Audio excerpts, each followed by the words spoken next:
Arlo loved the garden, but he did not love the B-Z-Z-Z sound. Whenever a striped visitor flew near, Arlo would scramble behind a giant hosta leaf and squeeze his eyes shut. He thought the bees were looking for trouble, but they were actually looking for something much sweeter. High above a bright red tulip, a bee named Polly hovered. She wasn't interested in Arlo's sandwich or his toes. She was wearing her favorite fuzzy yellow sweater and looking for a snack. When she saw Arlo hiding, she did a little loop-de-loop to say hello. "Don't be scared," Polly seemed to hum as she landed on a nearby petal. Arlo peeked out. He noticed she wasn't pointy or mean. She looked like a tiny flying teddy bear. "I have a big job to do," Polly buzzed.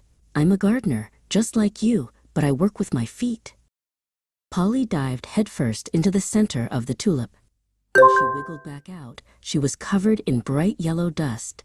This was pollen, the magic fairy dust of the garden. She tucked it into the pockets on her back legs, getting ready to carry it to the next house.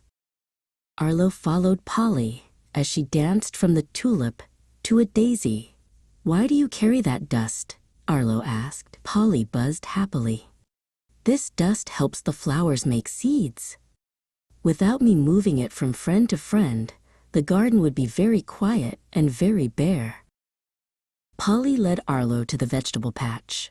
"It isn't just flowers," she explained. "Do you like juicy strawberries? Do you like crunchy apples? I visit those blossoms too." No bees mean no treats.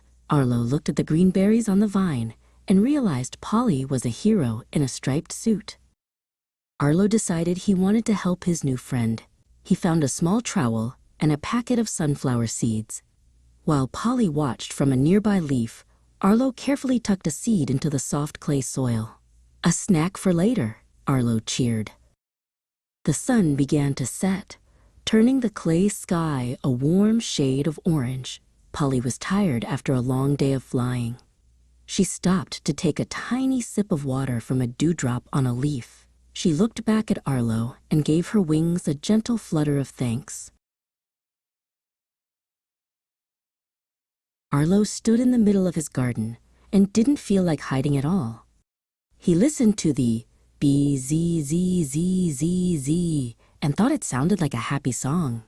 The garden felt alive, connected by thousands of tiny wings and fuzzy legs. "See you tomorrow, Polly," Arlo called out as the little bee flew toward her hive. He wasn't afraid anymore. He knew that as long as the bees were buzzing, the world would keep growing, blooming, and sharing its sweetness with everyone.